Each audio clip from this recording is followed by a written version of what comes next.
All right, so I'm back, and I want to show what I've been doing while I was away for 2 days. So essentially, I cannot show anything right now specifically because I have an agent running, and it has been stuck on phase 10 front end tester with 270,000 tokens for like 1.5 hours, something like that. So the entire pipeline ran really quickly, but for some reason it doesn't. Uh, it cannot just finish the front end tester, which is creating end to end tests, and I'm just not sure what happened. Maybe it just freaked out or something like that. Anyway, so I've changed my pipeline a little bit. I'm not sure what kind of changes there are currently because there shouldn't be any. Oh, yeah, right. So the entire pipeline, if we check the ship feature, it is currently what I changed is that now it is working, it is starting as an agent, and that means that I'm no longer using the main context because last time I had to cancel the entire workflow, the entire pipeline, because it used 96% of the context, which is 960,000 of tokens, and that was a lot. And it was starting to hallucinate like crazy and making a lot of different mistakes that shouldn't be there. So I had to stop it and rerun it from scratch. That's also why I have story.md. So currently, what the agent is building is, maybe I can show um, in docs design. Yeah, like on leads, right? I wanna have. I'm not sure if I have wireframes. That's design. Let me check design. Let me check wireframes. Right. So I wanna have those two different tabs to switch between leads and companies. And when I'm adding a lead, I wanna be able to specify the company that it links to, because previously it was just leads. Now I want to also have companies in the mix. um, and then there would be loading screen, empty screen, obviously, and error, right? um, yeah, like that. And then uh, this one on company I also will have, like, well, add company model, right, is will be needed for all these things. um yeah, so that's the main idea, is that I want to have all this information. um I want to, I need the ability to specify all this information within the application, and I cannot start it right now to show how it looks like because front-end tester um, needs it.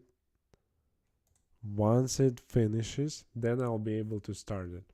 Also, I'll need to scale it a little bit so I can show it properly. Okay, so that's that. Um, one way I can solve this is, I'm not sure if I'll be able to. Let's try it. So um, let's try running repo web start, no, dev. I don't remember, like, how do you, like, port 3031. Can I do something like that? Yeah. Okay, and then I'll start one more terminal for PNPM repo API. Again, dev port. Oh, I think I need to specify port through variables. So I've been using 4001. Oh no, I won't be able to do anything actually. I just figured out because I have I'm using the same environment variables, and I would need to change them, and then things might break, and I don't wanna be dealing with that. So I'll stop everything not to. Um, oh, right, and I also, one more thing I fixed finally, streaming rendering process. So now it isn't using any more than 8% of my CPU power, and now I don't have to hear the fans just being loud. Okay, so that's on the bright side. Besides that, I also have license now, so the entire repository is open source. Obviously, right? It is using JA like AGPL license, version 3, um, 3, right? And then for packages, oh, actually for API, I have a dedicated folder EE, right, which has its own license, its own enterprise license. Obviously, I'm the licensor, and that's for API, and the same for app, for web app actually. Um, Wait, hold up, where is it? Yeah, here it is. Right. So ultimately, there I will be adding paid features, but for now there wouldn't be any paid features, and yeah, I just need to like I have really low confidence that it will finish, but yeah, I guess that's fine. Then once it will be once it will be running the code fix loop, I'll be I'll present it. Hopefully, I will catch the right moment. Also, I've been fixing a lot of skills, essentially like backend developer, for example. It has like it was going in circles when I was watching it around the Prisma configuration. So I added a little bit more sophisticated Prisma instructions, because before that it was creating Prisma migrations manually, and then it was updating, and then it was running those migrations against my database, which is kind of risky because it can ultimately just drop the entire database, and I don't want to be dealing with that, right? So that's that. Yeah, this is primarily the changes that I've done. Ultimately, also I've added the API keys. I wish I could show it. I think I've picked the worst moment, and I'm not even sure what is it doing right now. Let me actually change it. Oh, I didn't commit it. I remember I committed it. Scheduled tasks. Why is it there? It shouldn't be there. Okay, and then later, so I want to add support for webhooks and API for the CRM features, so I can push and update then leads within the CRM. I don't care actually about CRM edit button. Pagination definitely will be needed, though I don't think it will be needed right now. Maybe, yeah, right now would be nice.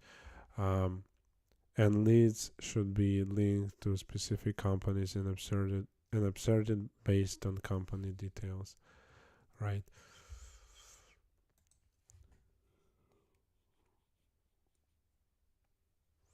So that's that. Then one more thing. So I'll commit that because I need to commit. Then I will stage all the changes starting from there. Okay. Okay. Then I wanna actually decide on the deployments tab while it is doing its job. I wanna see how the deployment process will go actually. So I think first of all, I thought deploying on Vercel, but then I changed my mind and I think now that because I had experience working with Vercel. Oh wait, it just finished. 1 second. Yeah, okay. So it is doing fix loop. I'll run real quick the application and I'll show it. I actually want to see it myself because I haven't seen the company tab yet.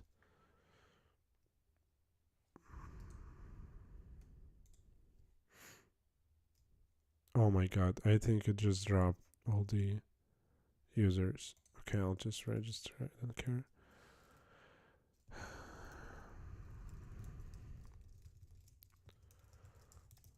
And I don't remember my password.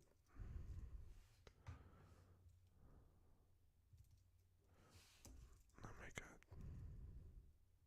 Like, why it opened it here? I don't understand it.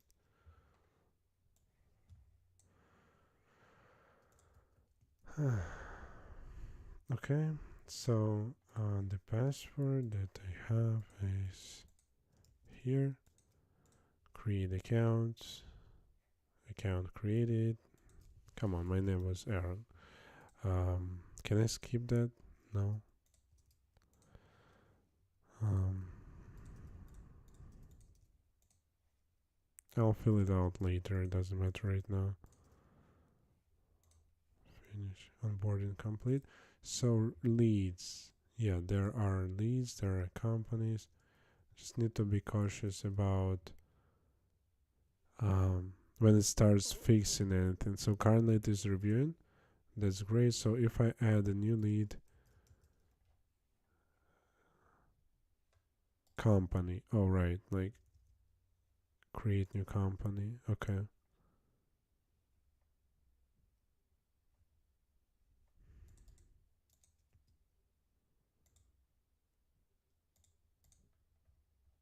Oh, that's actually cool. Okay, so if I hit create, right? Um. Oh, it redirected me after I created it. Okay. So the design is currently freaky, like hell. I almost feel like I'm in a game or something like that. 1 second, let me keep watching that. Why I cannot see anything?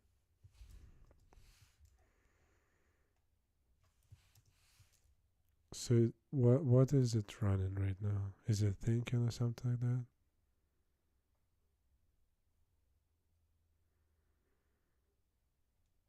Okay, anyway.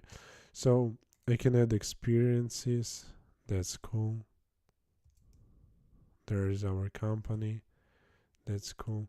So I can open companies. There is my company. I can click on it. I can edit it. Well, I don't remember actually asking to have the functionality to edit the company, but that's cool. So there are people who are working there, and then I can edit experience. I can say that it is no longer current experience, right? So I go back to leads, companies. I open the company and past people who work there. That is really cool. So that's the backbone that I'll start with, and then here's the API keys. That's how it works essentially. You have the API key generated, and then you need to use it. That's pretty much it. Okay, I'll stop the server. So that's how it works right now. I'm actually happy how it turned out with the leads and stuff like that. So this is looking really good.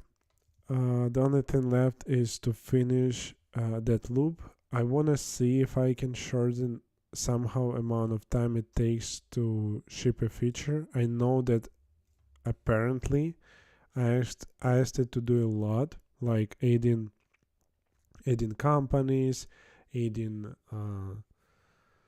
editing companies, and I haven't seen deleting companies, but splitting everything into 3 different paths, all of that has taken a lot of time for AI. So I guess I'll be going with a little bit smaller tasks and a little bit more straightforward ones, so that way it can actually be more autonomous. Because right now, 2 hours for user story is hell of a lot. I cannot really spend that much time on a single user story.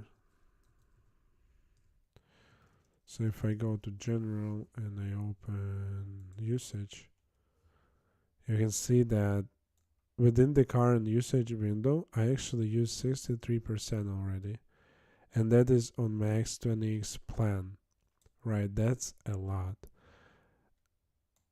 So I need to kind of find a ground where I can optimize for feature development. Maybe I'll stop using the max model. I'm not sure, because all my requests are using max model. Oh, you cannot see it, but it was there. Yeah, almost 4.7 and on a max plan, on a max effort. You can see that I'm no longer using Cloud Design. I found it like complete garbage. I'm not sure, maybe they wrote an update that actually would prove me wrong. But for now, like, it generated quite good layout that I was able to just go off, right? But at the same time, it's kind of like not there, I think, yet. All these comments, I don't even understand what is the purpose of them. Well, because I don't have a team, right? Maybe with the team it would have made more sense, but with people using, maybe, I'm not sure. Maybe we'll try it with the team as well, just to see how well it performs. But for example, like drawing, I mean, it works really good, but I don't see actual purpose. Like, why would you need something like that? Because the last time I did something like that, I drawn like type anywhere to add a node. How do I, like, I okay, so how do I type? Click, what does click mean? Like, I don't know. I can add voice, I can queue where, or here. So I did it there, and then I guess that's how maybe that's how I should use it. I'm not sure, like, maybe onboarding will be helpful, because I can send it. What sending will do, I have no idea. Right, so for me it doesn't make sense to use that tool for now. Okay, so having said that, it's still a great tool though. It's much better than it was before, without having it at all, right? Just have to figure out a smart way to use it. So the review gate actually found no critical issues. There are a lot of high priority issues. There are 20 duplicated lines. Oh, actually, there are 1, 2, 3, 4, 5, 6, 7, 8, 9, 10, 11 files that have duplications. That's interesting. Performance. Oh, it's medium. I think medium they don't need to be fixed. I think that's fine. But anyway, nonetheless, it is fixing all of them, 70 findings,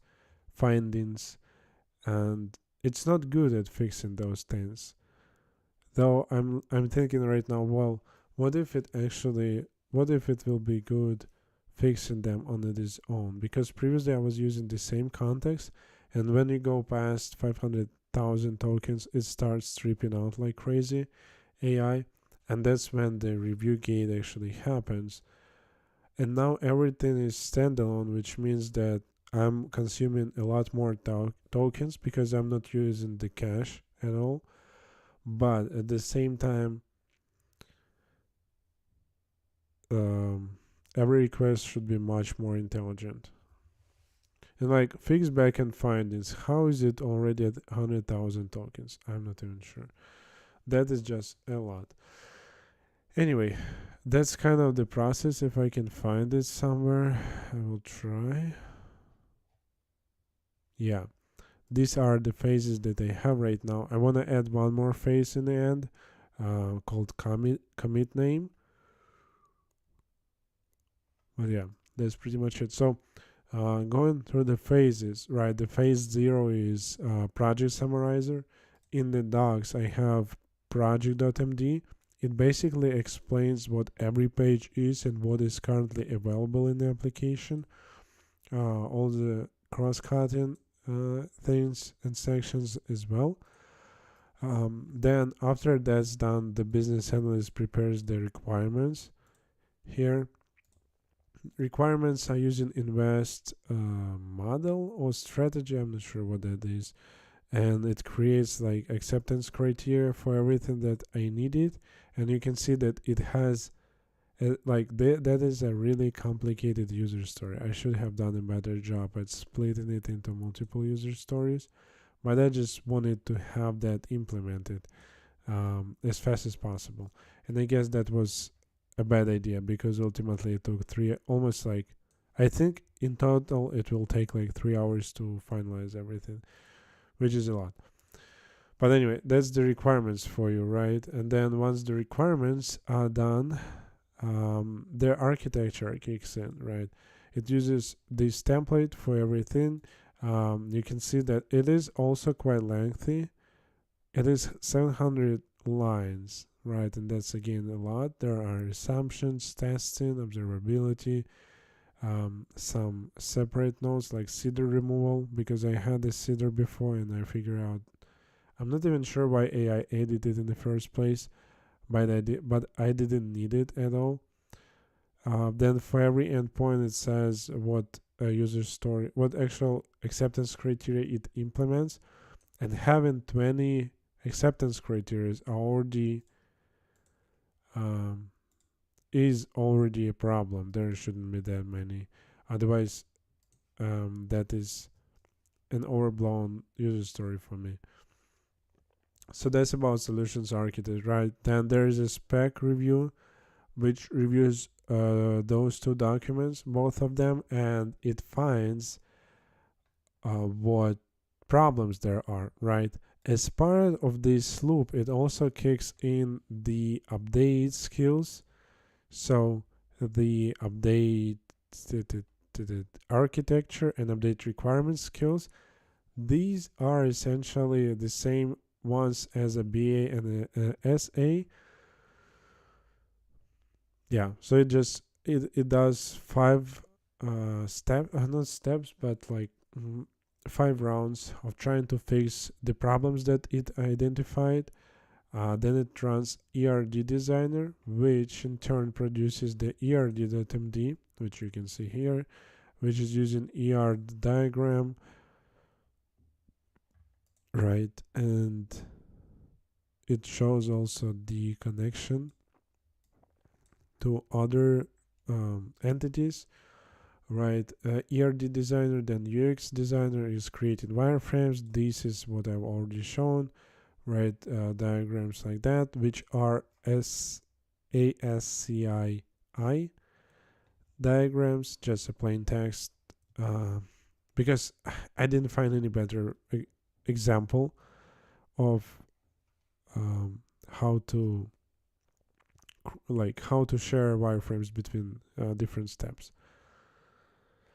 Then UI designer is preparing the actual UI, right? So for example, on this page you can see it has all the information, like what colors, what actual Tailwind classes will be needed. It is planning the layout and the components, so that way it gives clear instructions to the front-end developer, right? The same thing as a solution architect would do, but it's done by UI designer. Backend developer just develops everything under API folder, API SRC folder. Front-end developer under wrap SRC folder.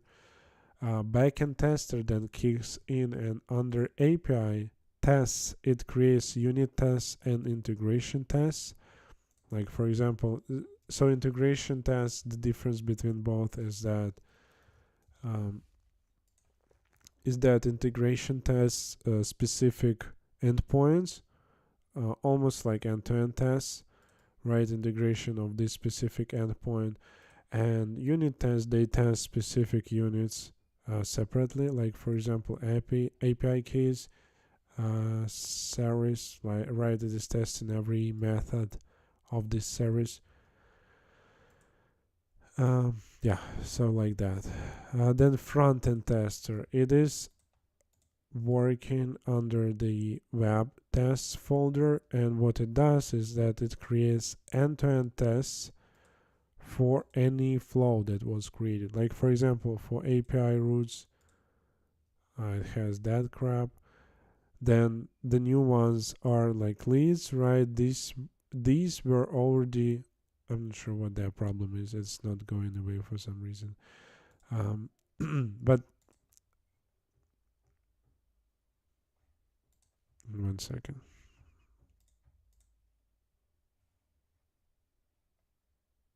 Yeah, it specifically doesn't work inside of tests. I think the problem is with tsconfig. Yeah, exclude tests. That's the problem.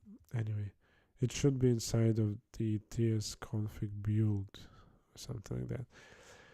Anyway, it covers everything with end-to-end tests, like for example, sign up, onboarding, settings, and stuff like that. So that way I don't have to deal with a manual QA engineer, or I don't have to test anything myself. Then code fix loop, what it does is that it runs the review gate. The review gate is quite simple, but it is also quite lengthy. I have review code skill inside of it. It actually runs all of these skills, which are reviewing the code that was produced against the rules. I have rules defined here, every single rule, like backend rules, front-end rules, licensing rules, security, shared rules. Then there is also review security skill, right? That is running and it reviews this against the security rules, performance against the performance, maintainability is general maintainability review. It's reviewing against um, I don't remember what standards I've picked, but anyway, against some standards. Let me find it. So maintainability. So it verifies everything against case, Yanni, Boy Scout rule, and principle of least astonishment. So that's what it verifies against. And where was I? I was somewhere a review code. Yeah. And then review duplication, which is using this was the one that I recently added. This one actually reviews the duplication using this tool, JS CPD, right? And there are some requirements, but essentially it then categorizes everything into high, medium, and low priority duplications. And high priority are the ones that needs to be fixed as the first thing, essentially, right? So that's the review code. And then it also, I think, is part of this skill, actually. No, actually not. Yeah, so then it executes. How does it work, actually? That's interesting. So review code, so it invokes review code via the skill tool. So this is the only exception, is that it doesn't run agent tool. The reason behind that is I want the review code being in a context, so that way another time you run the review code, it will have already the context for what were the problems identified before, right? I need that reused between every run.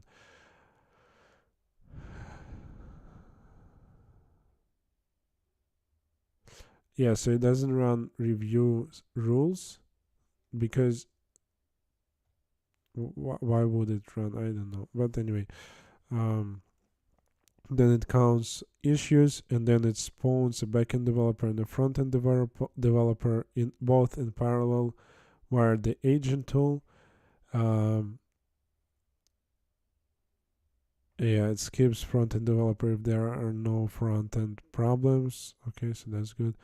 And then it verifies itself via PNPM type check, lean test, and tests end-to-end, whether everything is still working, and then it repeats itself the process up to 5 times.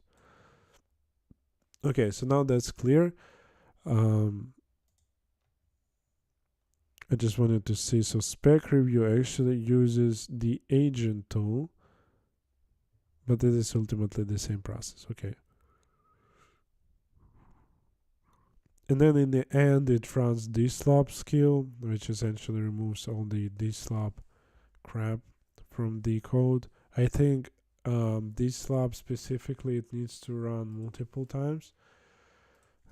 Dslop run 3 times or until it says no more problems. Because I've noticed that if you run it multiple times, it finds more problems each time you run it. Okay. So let's see. So yeah, that was the last step, dslop, and as I said, I want to add a commit name in the very end. But I'm not sure yet. Alright, so it is running, it is doing its job. I'll be watching it running. The the the plan that I already said is that I want to add webhooks and API for the CRM. Yeah, because currently I'm using Google Spreadsheets on my on the place where I work, and I want to replace that with this platform already. And in order to do so, I would have to figure out the deployment as well, so that way I could actually have it hosted somewhere. But the deployment step is where I stopped before I actually jumped into showing how it looks like right now. So the deployment, I want to have it. Oh my god, why I did that? Wait, what happened? It kind of removed everything, no? Yeah, I think it like stashed or something. Wow, that was scary. Okay, anyway. So, oh, that was scary. It just disappeared. Wait, it staged something. I didn't stage anything. That's interesting. I don't know why I did that. I guess it is because of the duplication thing, I think. Anyway. Right, back to the plan. So I want to have these leads stored inside of this CRM, so that way I can see them visually as I would inside of the spreadsheets. But ultimately, I need some kind of storage which I can use in order to store uh, leads. And currently, on my main job, Google Spreadsheets are failing all the time with 502 error, which is so annoying, and I just want to fix that. Also, I cannot pull up more than 1,000 leads from the 50,000 leads spreadsheet, because otherwise the process in the tool that I'm using is going to hang up. I'm using NA10 on a second plan, and it is just not reliable. Essentially, the NA10 will get replaced at some point as well. This entire platform, believe me or not, is going to replace the entire setup that I have on NA10.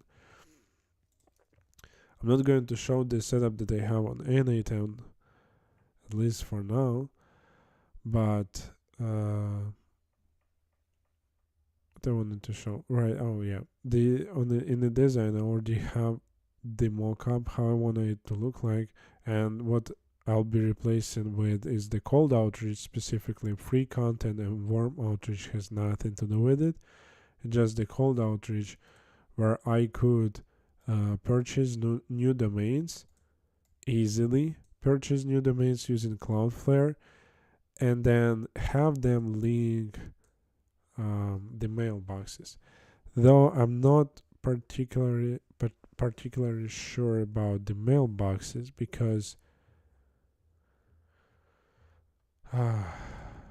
because Cloudflare added a new plan or a new set of features for mailboxes, so I would have to see how it works before I proceed with it. Because also, if I go with deployment on Cloudflare overall as a standalone service, I wouldn't be able to have like my own mail server. You know what I mean? Like I wouldn't be able to host it on Cloudflare, or maybe I will be able to host it, but there's a separate service, not underneath my main application. So that's the problem that I see right now, but ultimately it's something worth fixing. And the reason why I need in the first place domains and mailboxes is because I need at least 70 mailboxes, and every mailbox on Google or Instantly costs at least $5 a month. So means if you have 70, you'll be paying how much? 350 a month, and that's a lot. I cannot afford it, ironically. So that's why I'm a developer and I'm gonna build that, right? Domains, on the other hand, is what is going to cost money. But if you have like burner domains like getDLSC.com, trydlsc.com, dlshq.com, these are going to cost like $10 at most. So you purchase for $100 10 domains. You connect 5 mailboxes each. It is 50 mailboxes. You'd need 20 mailboxes more, which means 4 more domains. So you spend 140 a year on this entire setup, and you're good to go. With Instantly specifically, I know that what they are offering is warm up, especially, right? Is the problem that I would need to account for is that, all right, you have a mailbox, but you also need to warm it up somehow. So I'm not sure. Maybe I'll find some kind of alternative that can warm up mailboxes. Maybe I'll build it myself. That'll be cool. But overall, that's pretty much it for domains and mailboxes. Then sequences is what I need to have as well. Just pure code. I don't care about. Like, let's be honest, right? Is that as far as I know, in marketing, if you are doing cold outreach or in sales, not marketing, you wouldn't be using HTML and emails anyway, right? Everyone is sending them as text only, the first email, right? To boost the deliverability of the sequence. And as such, there is no even a reason to have HTML inside of these things, right? So these are the sequences, email sequences that I'll create. And finding leads is a completely separate thing. I don't think it is even related to cold outreach. The main like entry point would be the CRM. Inside of the CRM, I'll be able to pick like Maria, Helena, Ravi, Miles, and send them to a specific sequence, right? I know their email and stuff like that. Also, I'll need to integrate a service that verifies emails, right? I know that there is a Million Verifier, Email Bouncer, one of those essentially. And yeah, that's pretty much the cold outreach for you, right? Is that you have domains, you have sequences, and you have leads. And for the leads part, I also want to add import. So a lot of things that I just mentioned just need to kind of put that into words and then have it developed. I'll be doing that over the weekend. On the weekend, I'll be streaming as well. I'll see what I can develop during that time. And it feels like medium problems. Oh yeah, it's because the list got cut off. Anyway. Okay, I'll be pausing there because I have another meeting in like 10 minutes. I'll be pausing there. The progress have been tremendous for the amount of work for the amount of hours that I spent. In my toggle, I can see that this week I spent 10 hours on this. I also worked that time, right? And you can see that overall I spent like how much? Like 8 hours this week, and so much progress done, right? I wouldn't have been able to accomplish so much without agents at all. So I'm pretty happy with this setup, What I'm not happy about is the usage. If we go to usage real quick, it appears like for example right now I've used 76% of the current session, and that's just crazy. On 20x plan I'm that's interesting. So anyway, and I also used almost all the all the usage that I had for the week. It's like 40%, but I know that over the weekend it's gonna jump to like 80 at least, because I'll be developing a lot of user stories. Anyway, yeah, I'll pause there. It was a productive talking stream while the AI was doing all the work and couldn't even finish that because apparently I didn't split the user story well enough. So I'll be cautious about that. I'll be creating shorter user stories and targeted, so that way I don't have multiple user stories within one request. Okay, so that's it.